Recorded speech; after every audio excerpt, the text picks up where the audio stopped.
രക്ഷകാ എന്റെ പാപഭാരമെല്ലാം നീക്കണേ. യേശുവേ എന്നും നീതിമാന്റെ മാർഗം നൽകണേ. രക്ഷകാ എന്റെ പാപഭാരമെല്ലാം നീക്കണേ. യേശുവേ എന്നും നീതിമാന്റെ മാർഗം നൽകണേ.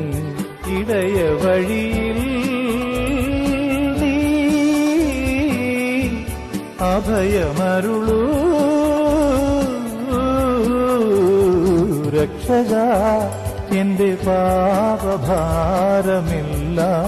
നീക്കണേ. യേശുവേ എന്നും നീതിമാന്റെ മാർഗം നൽകണേ.